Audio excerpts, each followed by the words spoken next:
Hello मित्रों, कैसे हैं आप लोग। उम्मीद है सभी लोग बहुत अच्छे होंगे और आप लोगों की तैयारी भी बहुत बेहतर तरीके से चल रही होगी। दोस्तों कि जैसा कि आपको पता है, ये रीजनिंग का सेगमेंट स्टार्ट हो रहा है हम लोगों का। काफ़ी अंतराल के बाद में हम लोगों ने रीजनिंग को पुनः लिया है। कुछ चैप्टर जो रीजनिंग के बचे हुए हैं हम लोग इसमें पढ़ेंगे और जो एग्ज़ाम के पॉइंट ऑफ व्यू से काफ़ी इंपॉर्टेंट चैप्टर्स होंगे। अभी तक जो हम लोगों ने पढ़ा है रीजनिंग में वो सारे ही इंपॉर्टेंट चैप्टर हैं, किसी न किसी परीक्षा के पॉइंट ऑफ व्यू से काफ़ी इंपॉर्टेंट है। आज हम लोग जो सेगमेंट पढ़ने जा रहे हैं, एक्चुअल में इससे क्वेश्चंस बहुत ज़्यादा आते हैं। जितने भी त्रिभुज हैं, चतुर्भुज हैं के क्वेश्चन या लाइनों की संख्या के क्वेश्चंस या वृत्तों की संख्या के क्वेश्चंस आपको बहुत ज़्यादा एग्जाम में पूछता है। तो आज हम लोग समझेंगे कि कैसे हम लोग पहले जानेंगे लाइनों के बारे में, क्योंकि अभी आप लोग देखेंगे यहाँ पे लाइंस के बारे में कुछ वर्टिकल होती हैं, कुछ हॉरिजॉन्टल होती हैं, कुछ डायगोनल होती हैं यानी कि तिरछी रेखाएं होती हैं। तो ये रेखाएं हम लोग यहाँ पे आज सीखेंगे, जानेंगे इनके बारे में। इनकी उपयोगिता त्रिभुज चतुर्भुज में आपको पड़ेगी। इन्हीं के आधार पर आप जान पाएंगे, गिन पाएंगे कि कितने त्रिभुज हैं। इनका आगे वाले चैप्टर्स में बड़ा रोल होगा। तो आइए स्टार्ट करते हैं दोस्तों और समझते हैं कि आज का जो चैप्टर हम लोगों का है आकृति विभाजन। टॉपिक जो हमारा है आकृति विभाजन है, ठीक है। तो जिसमें हम लोगों को देखना है फिगर्स की काउंटिंग हम लोगों को यहाँ पे करने सीखना होगा। तो आज हम लोग तो बेसिक कॉन्सेप्ट समझेंगे पहले कि किसी त्रिभुज में, जैसे अभी यहाँ पर दिया हुआ है कि आपको ये देख रहा है, तो इसमें पूछेंगे कितने त्रिभुज कितने चतुर्भुज हैं, इस तरह के क्वेश्चंस आते हैं। तो पहले आप इनके बारे में कुछ पहले बेसिक चीज़ें समझें, फिर इसके आगे वाले जो स्टेप में हम लोग देखेंगे वहां पर हम लोग सीखेंगे कि त्रिभुजों की संख्या चतुर्भुजों की संख्या कैसे निकाली जाती है। आज हम लोग सिर्फ और सिर्फ उस त्रिभुज में जितनी रेखाएं हैं उनको देखेंगे और उनको गिनेंगे, उनको समझेंगे कैसे कैसे क्या होती हैं। तो आइए स्टार्ट करते हैं दोस्तों। डिवीजन ऑफ फिगर्स के चैप्टर का टाइप 1 सरल रेखाओं की गिनती, सरल रेखाओं की काउंटिंग सीखेंगे हम लोग। वो कैसे की जाती है वो हम लोग देखेंगे। जैसे कि आप फिगर देख रहे हैं दोस्तों, कुछ फिगर्स यहाँ बने हुए हैं। कुल लगभग 5 प्रकार के फिगर्स आपको दिख रहे हैं। इन 5 तरह के फिगर्स को दोस्तों हम लोगों को देखना है और इसमें गिनना है कि कितनी सरल रेखाएं इसमें कितनी है। क्वेश्चन पूछा है ना, सरल रेखाएं कितनी हैं, ये हमें ज्ञात करना है। ये ज्ञात करने से पहले दोस्तों हम लोगों को एक चीज़ जाननी होगी कि लाइनें वास्तव में होती हैं कितनी प्रकार की। तो लाइनें दोस्तों 3 प्रकार की होती हैं। यहाँ पे मैंने आपको लिख रखा है, आप इसको देख लीजिए, बहुत अच्छी तरीके से दिमाग में बैठा लीजिए। बहुत सारे जो होती हैं, जो बच्चे हैं जिनको दिक्कत होती है तो वो देख लेंगे। यहाँ पे हिंदी इंग्लिश दोनों वर्जन मैंने लिख रखा है। यहाँ पे लंबवत रेखा जिसे उद्रग रेखा भी के नाम से भी जाना जाता है। ये क्या होती है, वर्टिकल लाइन, लंबवत। तो जैसे कोई त्रिभुज होगा ना दोस्तों, देखिए अब यहाँ पे मैं बना दे रहा हूँ फिगर, एक रेखा ऐसे और ये त्रिभुज। एक त्रिभुज की जो संरचना आपकी बन गई है, त्रिभुज में अगर आप देखेंगे तो जो सीधी रेखा होती है ये क्या होती है, लंबवत होती है। इसी को ही वर्टिकल कहते हैं, ठीक है। और जो आधार लाइन होती है, यानी कि कोई त्रिभुज देखेंगे तो त्रिभुज में 3 रेखाएं होती हैं। एक होता है आधार लाइन, एक होता है लंब लाइन यानी लंब होता है, और एक होता है विकर्ण, कर्ण जिसे कहा जाता है, कर्ण। तो क्या होता है, एक कर्ण होता है, ये होता है आपका आधार और ये होता है आपका लंब, ठीक है। तो जो लंब होता है, यही जो लंब वाली रेखा है इसे क्या कहेंगे, वर्टिकल लाइन कहेंगे। और जो आधार वाली रेखा है यानी बेस लाइन जो है इसे हॉरिजॉन्टल लाइन कहेंगे, क्षैतिज रेखा जिसे हम कहते हैं हिंदी में, ठीक है। और इसके अलावा जो कर्ण की रेखा होगी इसे हम लोग तिरछी रेखा या डायगोनल लाइन कहेंगे, ठीक है। तो 3 तरह की रेखा होती है। एक सीधी रेखा होती है जो क्षैतिज रेखा होगी, वो क्षैतिज रेखा यानी सीधी रेखा कही जाएगी, सरल रेखा कहलाएगी या क्षैतिज लाइन कहलाएगी वो, ठीक है। इंग्लिश में हॉरिजॉन्टल इसे कहेंगे। और जो लंब रेखा होगी वो लंब रेखा क्या कहलाएगी, वर्टिकल लाइन कहलाएगी दोस्तों, ठीक है। और इन यानी कि आधार रेखा और लंब रेखा के ऊपर से एक जो क्रॉस लाइन मिलती है यानी कर्ण जो रेखा जो मिलती है इसे हम लोग डायगोनल लाइन कहेंगे, यानी कि इसको हम लोग तिरछी रेखा कहेंगे, ठीक है। तो ठीक है, यहाँ पर इन तीनों रेखाओं की जरूरत पड़ेगी दोस्तों। इन तीनों रेखाओं को यहाँ देख करके हम लोग अभी जज कर लेंगे कितनी लाइनें हैं। जैसे अभी एक त्रिभुज आपको यहाँ दिख रहा है, अब इसमें आप बताइए कितनी लाइनें हैं, कैसे हम इसको गिन पाएंगे, कैसे गिनेंगे, देखने में आपको कैसे मतलब इसको कैसे हम लोग समझें। तो जरा समझ लीजिएगा कि इसको गिनने का जो तरीका है, पहले हम लोग क्या करेंगे, 4 लाइनें मैंने कहा, वर्टिकल, हॉरिजॉन्टल और डायगोनल, ठीक है। डायगोनल जो लाइनें हैं, तीन तरह की लाइनें होती हैं। तो पहले इस त्रिभुज में हम लोग वो तीनों लाइनों को गिनना होगा दोस्तों। तीनों तरह की जो लाइनें हैं उनको देखनी होंगी। तीन तरह की लाइनें कौन कौन सी हैं। पहली चीज तो हम लोग क्या देखेंगे, यहाँ पर वर्टिकल लाइन आप देखना चाहते हैं तो वर्टिकल लाइन भी कर लेंगे। वर्टिकल लाइन जो आपकी होगी, वर्टिकल लंबवत लाइन, तो लंबवत लाइनें देख लीजिए कितनी है यहाँ पर, 1 2 3। इस त्रिभुज जो ये फिगर जो बना हुआ है इसमें वर्टिकल लाइनों की जो संख्या दिखाई दे रही हो, कितनी दिखाई दे रही है आपको, 3, 1 2 3। इसके अलावा कोई ऐसी रेखा नहीं है जो वर्टिकल हो। फिर इसके बाद आप देखेंगे यहाँ पर दूसरी जो रेखा होगी हमारी क्या, हॉरिजेंटल। हॉरिजेंटल लाइनें काउंट करते हैं इसमें, हॉरिजेंटल लाइनें की यानी कि क्षैतिज रेखाएं कितनी हैं। तो क्षैतिज रेखाओं की संख्या देखेंगे तो 1 2 और 3 यही क्षैतिज रेखाएं दिख रही हैं। यहाँ से लेकर के यहाँ तक एक रेखा ये है, दूसरी रेखा यहाँ से यहाँ तक है और तीसरी रेखा यहाँ से यहाँ तक है। तो कितनी रेखाएं हो गई हमारी हॉरिजेंटल, 3 लाइनें हो गई। ठीक है, इसके अलावा और कोई रेखा इसमें है क्या, और बाकी देखेंगे ये रेखा जो आपकी दिख रही है, ये रेखाएं क्या है बेटा, सीधी रेखा है नहीं, ये डायगोनल लाइनें हैं यानी तिरछी रेखाएं हैं। तो अगर हम देखेंगे तो 1 2 3 और 4 क्या हो जाएंगे, डायगोनल लाइन हो जाएंगी आपकी। तो इस पूरे फिगर में कुल कितनी लाइनें हो जाएंगी दोस्तों, ये सारे काउंट हो जाएंगी आपकी। तो 3 3 6 और 4 10, कुल कितनी लाइनें हैं बेटा, इसमें 10 लाइनें हैं। लाइनें 10 लाइन्स आपको हैं। ठीक है, ये बात आपको समझ में आ गई होगी दोस्तों कि लाइनों की संख्या को हम लोग कैसे जज करते हैं, उसमें कितनी वर्टिकल लाइन है, कितनी हॉरिजॉन्टल लाइनें हैं, कितनी डायगोनल लाइनें हैं, ये चीजें हमको देखनी होंगी।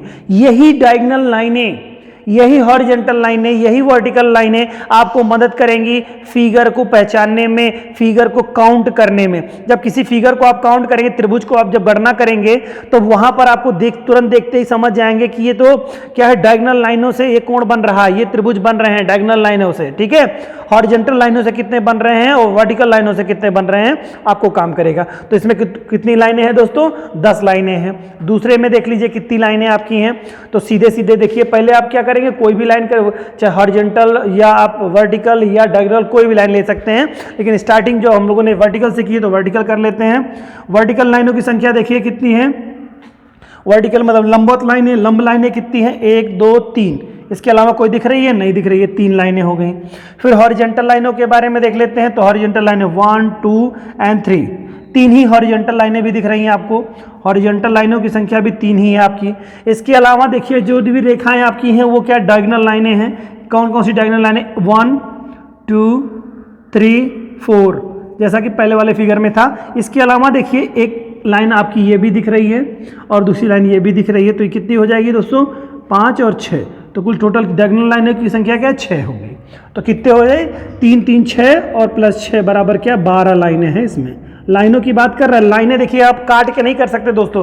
ये ना सोचिएगा कि यहाँ से लेकर के यहाँ तक एक लाइन हो गई और फिर यहाँ से लेकर यहाँ तक एक लाइन होगी, नहीं, एक पूरी एक लाइन होगी जो सीधी एक रेखा जा रही है वो लाइन। अगर ऐसा करते तो हम लोग इसको भी एक लाइन मान लेते इसी में से, तो टर्न वाली नहीं, जहाँ से टर्न कर देगा वहीं से रोक देंगे उसको। ठीक है, तो कुल टोटल इसमें लाइनों की संख्या जो बन गई आपकी कितनी हो गई, कुल टोटल 12 लाइनें आपकी इसमें हो गई। क्लियर है, ठीक है। अगले वाले क्वेश्चन तीसरे में देखते हैं, इसमें लाइनों की संख्या कितनी देखते हैं। अब ये त्रिभुज दिख रहा है दोस्तों, अब लाइनों की बात हमने कर दी तो निश्चित तौर से इसमें लाइनें क्या होंगी, वर्टिकल होंगी, हॉरिजॉन्टल होंगी और डायगोनल लाइनें होंगी। तो जरा गिन लेते हैं हम लोग। पहले क्या करेंगे हम लोग, वर्टिकल लाइनों की हम लोग संख्या देख रहे हैं, यानी लंब रेखा जो है, वर्टिकल लाइनें देखते हैं इसमें। वर्टिकल लाइनें कौन कौन सी हैं, देखिए वर्टिकल मतलब ये जो रेखा लंब के रूप में आपकी हो। तो देखिए 1 2 3 और 1 4, इस तरह से देखेंगे तो वर्टिकल लाइनों की संख्या क्या हो जाएगी, 4 हो जाएगी। ठीक है, एक देखिए एक लाइन है 1 2 3 एंड 4, ये 4 लाइनें हो गई ना वर्टिकल। हॉरिजॉन्टल देखेंगे यानी क्षैतिज रेखा, तो कितनी हो जाएगी, 1 2 3 और 4। हॉरिजॉन्टल कितनी लाइनें हैं बेटा, 4 लाइनें हैं। अब देखिए इसके अलावा हमारे पास और कोई लाइनों की संख्या हम लोगों की मिल रही है। लाइनों की संख्या, हमारी डायगोनल लाइनों को देखेंगे तो डायगोनल लाइनें हमारी कौन सी आएंगी। तो देखिए जरा एक बात समझ लीजिएगा दोस्तों, इसमें से आपको एक कॉन्सेप्ट देखना होगा कि यहाँ पर हम लोगों ने वर्टिकल लाइनें जो 4 कर दी है ना, एक्चुअल वर्टिकल के लिए सीधी रेखा होनी चाहिए, एक सीधी रेखा लंब के रूप में आनी चाहिए, लेकिन इसमें एक भी रेखा कोई सीधी नहीं, सारी रेखाएं क्रॉस हैं। जैसे 1 2 3 4, फिर इधर से अगर देखेंगे तो 1 2 3 4, ये 4 रेखाएं मिलेंगी, सारी ये रेखाएं डायगोनल लाइनें हैं दोस्तों। तो यहाँ पे हॉरिजॉन्टल वर्टिकल एक भी लाइन नहीं होगी, सॉरी यहाँ पे वर्टिकल लाइन एक भी नहीं होगी। ठीक है। अब यहाँ पर देखेंगे, अगर हम देखते हैं तो डायगोनल लाइनों की बात करते हैं, तो डायगोनल लाइनों की 1 2 3 4 जो भी मैंने गिनना था आपको, और हम लोगों ने गिन लिया था वर्टिकल में, वर्टिकल नहीं होगा वो, डायगोनल होगी।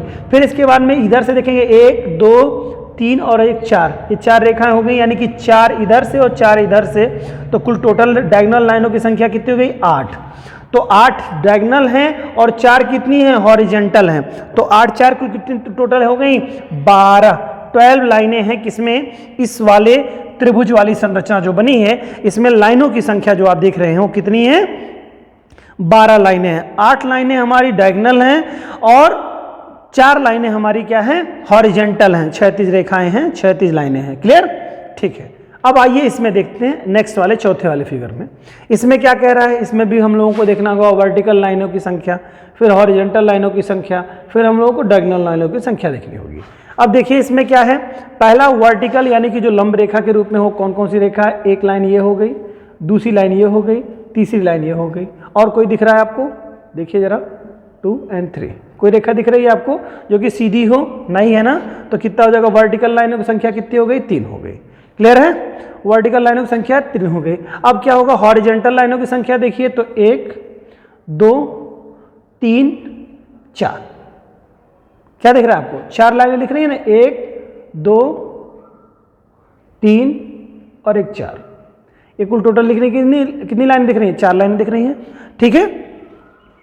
इसके बाद ठीक है दोस्तों, अब देखते हैं डायगोनल लाइनों के बारे में। डायगोनल लाइनों की संख्या देखते हैं, तो डायगोनल लाइनें जितनी भी क्रॉस लाइनें होंगी तो यहीं से ऊपर से देख लेते हैं, 1 2 3 4, फिर 5, ये देखिए यहाँ से यहाँ तक 5 6, ये हो जाएगी आपकी 7 और ये हो जाएगी 8। तो डायगोनल लाइनों की संख्या 8 हो गई। ठीक है, 8 देखेंगे। और ये जो रेखा आपकी है ये क्या होगी? यहाँ से यहाँ तक की जो होगी ये वर्टिकल लाइन है। इसको हम लोगों ने गिना नहीं, हम लोगों ने गिना नहीं दोस्तों, इसको वर्टिकल लाइनों को नहीं गिना है। 1 2 और 3 लाइनें गिनी, जबकि 4 ये होनी चाहिए और ये 5 होनी चाहिए। तो यहाँ पर हो जाना चाहिए वर्टिकल लाइनों की संख्या 5 हो जानी चाहिए। हॉरिजॉन्टल लाइनें बिल्कुल समान है, 1 2 3 और 4 हो जाएंगे। ठीक है, तो ये टोटल लाइनों की संख्या कितनी हो गई? 9 और 8 16 17 हो गई, 17 लाइनें हो गई। कितनी हो गई? 17 लाइनें। क्लियर है? तो इसमें पूरे फिगर में कितनी लाइनें हैं? 17 लाइनें, 17 लाइनें। ठीक है, नेक्स्ट फिगर ले लेते हैं। इसमें देखते हैं हम लोग, इसमें वर्टिकल लाइनों की संख्या कितनी है? वर्टिकल की देखिए 1 2 3, कितनी है? 3 है वर्टिकल। उसके बाद हॉरिजॉन्टल लाइनों की संख्या देखिए, हॉरिजॉन्टल लाइनें कितनी हमारी हैं? हॉरिजॉन्टल लाइनें ये वाली लाइनें 1 2 3, 3 ही है हमारी, इसमें भी 3 है। और बाकी जो रेखाएं हमारी हैं वो क्या हैं? वो हमारी डायगोनल लाइनें हैं। डायगोनल लाइनों में देखेंगे तो 1 2 पहले यहाँ मिल गया, 1 2, इसके बाद देखेंगे तो हम लोग क्या करेंगे? ये पूरी यहाँ से यहाँ तक जो रेखा आ रही 3 और ये पूरी रेखा आ रही 4, और फिर इसके बाद में अगर हम देखेंगे ये रेखा हो जा रही 5 और ये हो गई 6, तो डायगोनल लाइनों की संख्या 6 हो गई। इसके अलावा तो और कोई रेखा है नहीं, तो कुल टोटल 6 हो गई। तो कुल मिला के कितने हो गई बेटा? 3 3 6 और 6 12 लाइनें हो गई। मुझे लगता है कि आप लोग लाइनों की संख्या समझ गए होंगे। अब गिनने में कोई दिक्कत नहीं हो रही है। टोटल संख्या कितनी हो गई बेटा? 12 लाइनें हो गई। ठीक है, तो इस तरह से हम लोग लाइनों को आसानी से गिन सकते हैं किसी फिगर में, और इन्हीं लाइनों की मदद से हम लोग आगे के क्वेश्चंस में इसका उपयोग करेंगे। कभी कभी क्वेश्चन एग्जाम में सीधा यही दे देता है कि निम्न फिगर में, चित्र में कितनी लाइनें हैं, पूछ लेगा कभी वर्टिकल लाइनें कितने हैं, हॉरिजॉन्टल लाइनें, डायगोनल लाइनें कितने हैं, या कुल टोटल लाइनें पूछ लेगा। जो भी पूछेगा आप आसानी से बता ले जाएंगे। आशा है दोस्तों ये चीज़ें बहुत अच्छे समझ में आई होंगी। आइए इसके अलावा कुछ दे देता है वृत्त और दूसरे तरह के क्वेश्चन। पहला क्वेश्चन तो ये था, दूसरा क्वेश्चन है आपका निम्नांकित चित्रों में से कुल कितने वृत्त हैं ये गिनने के लिए दे देता है। तो ऐसे क्वेश्चन को कैसे सॉल्व करेंगे हम लोग, आइए उसको भी देखते हैं। इसमें करते क्या है, जैसे फिगर दे रहा है, अब ये तो बड़ा कंफ्यूज कर रहा है कि भाई कैसे हम लोग जस्टिफाई करें इसको, कि हम लोग कैसे इसको निकालें कि क्वेश्चंस का हमारा जवाब आ जाए, क्योंकि बहुत सारे फिगर है, ऐसे छोटे छोटे फिगर दे देगा। अभी तो मैंने इतना लिया, हो सकता है इससे ज़्यादा भी दे सकता है वो आपको एग्जाम में। ठीक है, और बड़ी फिगर संरचना दे देगा, तब तो हम कंफ्यूज हो जाएंगे। मान लो इसी के साथ और भी कुछ गोले बनाए होते, उसने यहाँ से एक गोला और बना दिया होता है, समझ रहे, ऐसे ऐसे गोले बना दिए होते, मान लो ऐसे ऐसे गोले बन जाते, तो ढेर सारा दिखता और हमको जानने में बड़ी दिक्कत होने लगती कि भाई ये तो क्या है, इस तरह के हमको संरचना समझ में नहीं आ रही, कितना बड़ा फिगर बन गया। ठीक है, तो इसको देखिए, देखने में जितना जटिल है, एक्चुअल में बड़ा ही सरल क्वेश्चन है। इसमें क्या करना होता है कि जो मेन इसका गोला होता है बीच का ना दोस्तों, उसी बीच गोले को लेकर के आप क्लॉकवाइज या एंटी क्लॉकवाइज कोई दिशा चलिए। जैसे इसको अगर सेंटर में देखेंगे तो एक वृत्त आपको दिख रहा होगा, मेन वृत्त, उस वृत्त को ले लेंगे, उसको करेंगे 1। इसके बाद कोई एक जगह पर आप इससे सटा हुआ जितने भी गोले लगे हुए हैं इस वृत्त से जितने सटे हुए वृत्त हैं ना, कहीं से आप स्टार्ट कर लीजिए। लेकिन स्टार्ट करिएगा, मान लो हम यहां से स्टार्ट करें तो हम इसको चलने की दिशा हमारी या तो हमारी क्लॉकवाइज होनी चाहिए या तो हमारी एंटी क्लॉकवाइज होनी चाहिए। इससे क्या होगा कि आप क्वेश्चन में भ्रमित नहीं होंगे। अगर आप मिसलिनियस करने लगे, जैसे आप क्लॉकवाइज चलने का और एंटी क्लॉकवाइज चलने का क्या फायदा होगा, जैसे मैं बता रहा हूं, आप क्लॉकवाइज मान लो यहां से मैं स्टार्ट कर रहा हूं, आप चाहे तो यहां से स्टार्ट कर सकते हैं, आप चाहे यहां से स्टार्ट कर सकते हैं, आप चाहे यहां कहीं से भी स्टार्ट कर सकते हैं। आप जब क्लॉकवाइज चलेंगे तो ऐसे से चलेंगे, एंटी क्लॉकवाइज चलेंगे तो ऐसे से चलेंगे, ठीक है। तो मान लो हम लोग यहां से क्लॉकवाइज चलना शुरू करते हैं, ठीक है। तो यहां से क्या होगा 2, यहां पे होगा 3, ये होगा 4, ये होगा 5, ये होगा आपका 6 और ये होगा आपका 7। देख रहे हैं, इससे लगे हुए सारे गोले कवर हो गए। एक यहां था, अगर हम यही चाहते तो यहां से उल्टा भी चल सकते थे, 2 के 3 4 5 6 7 8 इस तरह के क्रम में हम लोग चले आए होते, चाहे जैसे भी चलेंगे क्लॉकवाइज एंटी क्लॉकवाइज, इससे कोई फर्क नहीं पड़ेगा आपको, कुछ भी चलिए।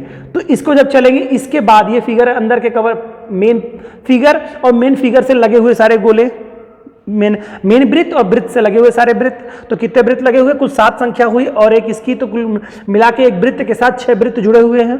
अब इन 6 वृत्तों से कितने वृत्त जुड़े हुए हैं, इसको भी एक तरह से पकड़ लीजिए और क्लॉकवाइज चलते चले जाइए। आप चूंकि यहाँ क्लॉक चले हैं तो क्लॉक ही चलिए, एंटी क्लॉक भी चल देंगे, कोई दिक्कत नहीं होगी, बस आपको कंफ्यूज हो जाएंगे। इस नाते एक ही तरफ चलाइएगा, अगर क्लॉक चला रहे तो क्लॉक ही चलाइए। जैसे 7 चल गया, अब यहीं से शुरू करिए, जहां समाप्त हुआ वहीं से शुरू कर दीजिए 8, फिर इसके बाद चले आइए 9, फिर इसके बाद देखिए 10, इसके बाद 11, इसके बाद 12, इसके बाद 13, कुल टोटल संख्या वृत्तों की खत्म हो गई दोस्तों।